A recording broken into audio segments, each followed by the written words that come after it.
Hi guys, I'm Adam Wilbourn from WhatCulture Football. And I'm Andrea from WhatCulture Football. Here with all your news today. A Juventus special this morning, talking all things Andrea Pirlo related, basically. Let's start with some potential transfer ins and outs for Juventus. Some really interesting stuff breaking over the last 24 hours about who Pirlo wants and doesn't want. A lot of speculation surrounding Paulo Dybala potentially leaving Juventus. Basically, major issue with his contract renewal going on right now. This comes from Guido Vaccaggio from Tuttosport. Apologies for that accent there. Regarding what's going on with him. Basically, Paulo Dybala wants 15 million euros a year to stay at Juventus. The club only offering him a paltry 8 million euros a year. Big gap. Basically, the same doubts that they had with Dybala from last summer are resurfacing. Some major issues there. Adam Nicholas, I'll get your thoughts on all of these as we've gone through them. Another one is Aaron Ramsey. This being reported by the Daily Mirror. Basically, he's probably just not going to factor into Andrea Pirlo's plans. He, of course, joined Juventus last summer. He's getting paid £250,000 a week, which will kind of affect, presumably, which clubs want to take a look at him. But Aaron Ramsey, and with the Paulo Dybala issue, not the only ones potentially leaving the old lady. We've also heard news that the Italian Andrea Pirlo wants to offload Gonzalo Higuain, Sami Khedira, Daniele Rugani, and Mattia Di Sciglio. Also, Blaise Matuidi seemingly already heading out of the door. In terms of people he wants to bring in, we sort of talked a little bit about this yesterday, but also, according to Marco Conterio of Tutto Mercato Web, Alexander Lacazette of Arsenal apparently could be a major target for Juventus this summer. Apparently, Mikel Arteta kind of open to potentially selling him, particularly with news of Arsenal potentially getting Douglas Costa in exchange. No word on money or players or how that's going to work exactly. But Adam Nicholas, your reaction to all of these stories? I think this is going to be our summer, isn't it? Just a lot of Juventus ins and outs as Pirlo tries to change things up there. The Dybala one, as you say, this just feels like a resurfacing of what we've already seen. It's tough at the top. Dybala's in that Juventus side, and it's a good team. And if he's going to stay, he's going to want the right amount of money.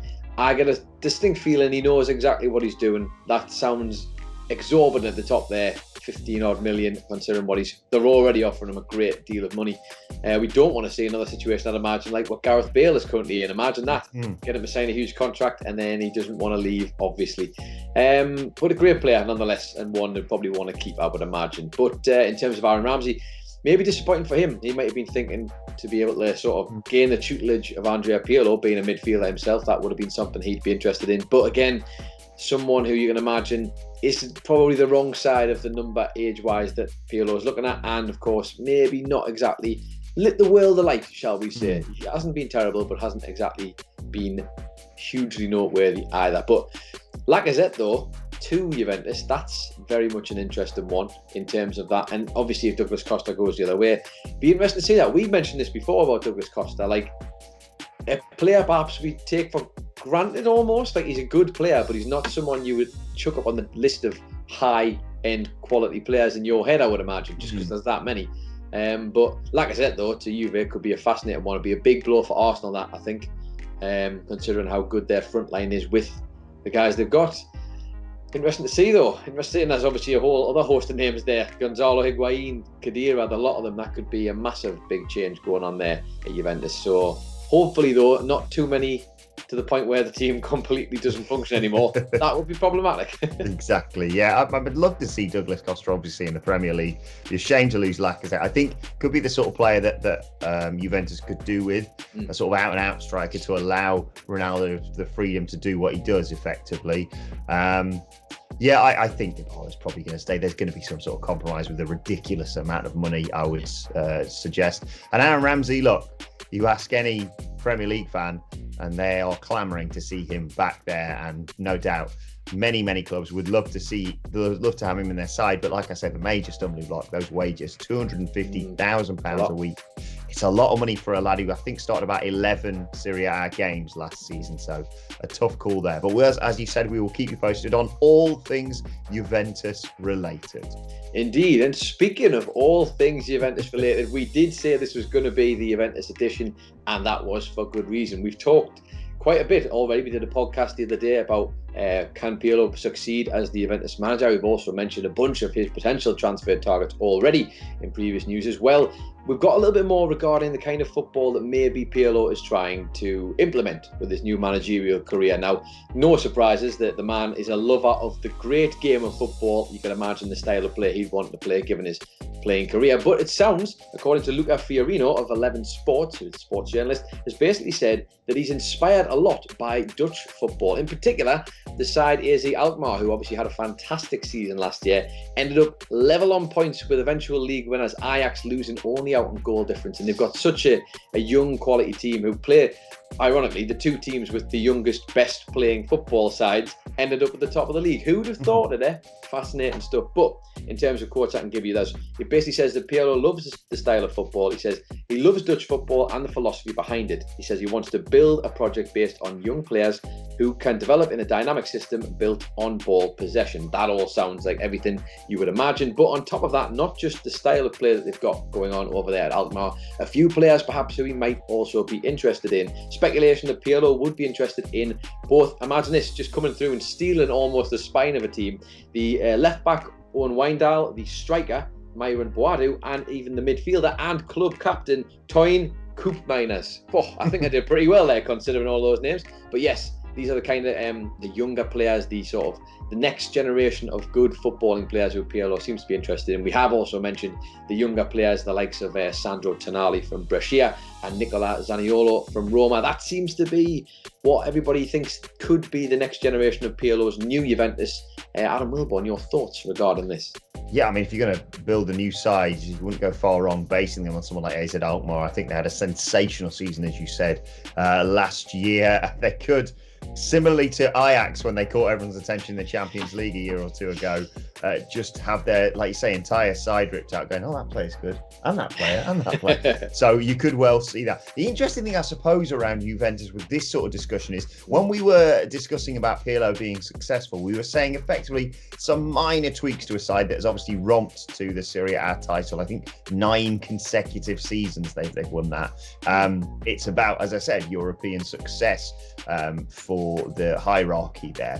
The interesting thing is, by the sounds of this sounds like more of a long-term project, which on the one hand is a great idea, and like you say, modelling on this wonderful young side, they could be dominant in Italy and in Europe for many, many years to come. The difficulty comes, of course, with an aging Ronaldo who you kind of want to just try and exploit and get the best out of for the next couple of seasons. You can't really say, well, in 5 years' time we'll be flying, because he's one of the greatest footballers of all time, but even he will have an end point to that career. And needing time. Like, how many managers have we seen come into big football clubs and say, look, I've got this big 5-year plan, and if things don't start going to plan, then question marks get asked. As much as you want to say, well, in 3 years we'll be world beaters, if you're dropping out of cup competitions and no longer dominating the league, it's going to be difficult. But as our fan club's subscriptions would suggest, we have faith in Mr. Pirlo. You would suggest that, wouldn't you? But you're right. You're absolutely right. The modern game doesn't necessarily cater to that mindset, that style of sort of planning for 3 years down the line. I think pretty much Jose Mourinho is the blueprint for how not to do that. That's the guy, and who's considered to be one of the greatest managers in the world. So I think, the Pirlo thing, if we can indeed implement it, and any of the players we've mentioned already seem like they can fit that style he wants to, if he can do it, fantastic. But it's not going to be easy, and I think Sarri was given almost the impossible job last year of trying to actually get better than just being league winners, which is not easy by any means feat, no matter who the teams you are or what team you are. Even look at the likes of Liverpool this year. They only really managed the Premier League. So, well, of course, other trophies before that, but we'll not get too greedy this year. But yes, quite a difficult task at hand for him, and hopefully he can pull it off. Yeah, I think you look at the names we've talked about, the outs in particular, your Higuains, your Ramseys, your Khediras. That would suggest he's trying to get rid of some of the not dead wood, but older wood, aging wood in that side to be replaced. I think basically what you would expect from Juventus next season, if I had to guess how they're going to line up, is going to be a little from column A, a little from column B, a little from some of the amazing established stars they've already got in that side. As I said, I think Dybala and Ronaldo are going to be key to that. We talked about where they need to strengthen across the midfield, potentially wing backs, etc. But also I could see, them sneaking in and getting some of those AZ Alkmaar players and really bolstering that side, youth. And they want to compete on all fronts by the sounds of things next season. Like you said, winning Serie A is not enough. And if they can't win the Champions League, then they have to. It would be expected of Pirlo to win a domestic cup competition, which obviously Sarri was incapable of this season. Right, let's do a very quick wrap up of the Europa League. Of course, the quarterfinals happened last night. We saw English side Wolves unfortunately lose 1-0 to Sevilla. Raul Jimenez missing a first half penalty before a late goal. Unfortunately, knocked them out of the competition. I was going to say year, more than that. It's been a long old slog for Wolves this season. Unfortunately, they've gone out. I think they can hold their heads high. This Sevilla side have been sensational, and I do believe, Adam Nicholas, stat attack. You've got a little bit of a stat about how good they've been recently. Well, I promised you this before, but I think I've just deleted it. But no, I tell a lie. I only joke. Yes, apparently, and this is a wonderful stat. I'll give credit where it's due. This was floating around on back pages of Reddit today. This is from Colin Miller, at Miller Colin, who says that Sevilla have now won 24 of their last 25 Europa League knockout tie progressions, including finals. 25 different opponents. Slavia Prague are the only sides to have stopped them. The run started with victory over, and I'm going to butcher this, Mladost Podgorica in August 2013. That is wild. They really are doing wonderful things in this competition. It strikes me that they sort of win this competition and then can't do really anything in the Champions League, and then go back and win this competition. It's just a cyclical thing. I think they've won 19 consecutive games as well now, which is incredible. I think it's a new club record for them as well. Yeah, they go on to face Manchester United in the semi-finals. That match is going to take place on Sunday. And the other side of the draw, it will be Inter Milan versus Shakhtar Donetsk. Shakhtar Donetsk just running through, it could have been more, through Basel last night, winning 4-1. So yes, Sevilla, Man United, Inter Milan, Shakhtar Donetsk. One of them is going to win the Europa League. Place your bets now for who that's going to be. I think it's going to be a sensational semi-finals and final to come.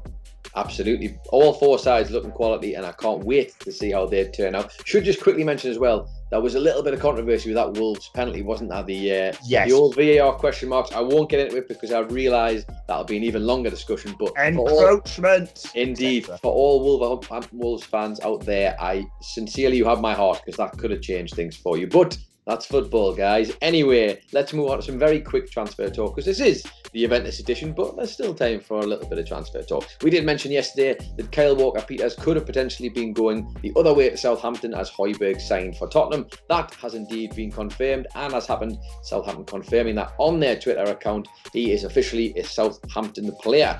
West Ham, however, will not be too quick to sell Declan Rice, it seems. Chelsea have bid £50 million for him and had that rejected, according to Sky Sports. That is an interesting one. I would like your thoughts on that in just a second, Mr. Wilbourn. But the glamour transfer of the little bunch of transfers we have at the end of here. Who could never want to hear news about Zlatan Ibrahimovic? I know I always enjoy hearing about him. And it seems that the Swede is set to extend his contract with AC Milan by another year. He's currently on holiday though, so there will be a little bit of a wait for that. But as reported by Vito Angel on Twitter, basically says that breaking news, Milan have reached the agreement with Ibrahimovic to extend his contract. The Swede will sign as soon as he returns from his holidays. Investments on the market and bonuses are promised to Ibra based on personal and team results. So there you go. You're never too old, guys, to get a brand new contract in the world of football. What do you make of those, Mr. Wilbourn? Most Zlatan thing ever to be like, yeah, I will sign. Just wait till I get off my holidays. We're not going to sort this out now. Like, don't bother me again, almost. Great to see him, obviously, continuing in Serie A. We're going to be paying a lot more attention to that next season. And he's certainly done a job for them. And just rolls back the years. It's amazing what he can still do. We mentioned the Højbjerg transfer yesterday. Kyle Walker-Peters going the opposite way. Great signing, I think, that for Southampton. And the Declan Rice story just had my jaw on the floor. 50 million quid for him. Like, I rate Declan Rice. I think he's a great player. I think he's got potential to be really important for whoever he's playing for over the next few seasons and potentially for England. But when Chelsea get that transfer ban lifted, they don't mess about, do they? 50 million quid. Would love to know what you guys make of that in the comments section below. It's just put an extra zero, not an extra zero, but put an extra few million quid on the end, isn't it? When it's a British player. Yes, a young British prospect certainly always seems to crank up the transfer fee these days. My brain's trying to figure out where he would fit in that team, because there's obviously got Kante, you got Jorginho there already, both guys playing in that role. Kovacic, if you want, could also probably do a job in there. And you've also got a crowded midfielder in terms of the attacking guys, so I don't know where you would fit. £50 million for a guy who might not even necessarily start is wild, and it's been rejected. So what are you going to do? Chelsea starting next season with, I don't know who in net, but yeah, true. That's going to be interesting. 2 defenders and then 4 sitting midfielders. That's what we're going to see next season. But let us know your thoughts on that and all today's news stories, especially all the Juve stuff, of course, in the comment section below. Don't forget to like, share and subscribe to WhatCulture Football, wherever you get your podcasts from, for daily football podcasts. Continue the conversation on Twitter at WhatCultureFC, where you can follow both of us. You can follow Adam Nicholas at... It's Adam Nicholas, and you can follow Adam Wilbourn at Adam Wilbourn. Follow us all, as I said, at WhatCultureFC. But this has been your football news. My thanks to Adam Nicholas. Thank you for joining us, and we will see you soon.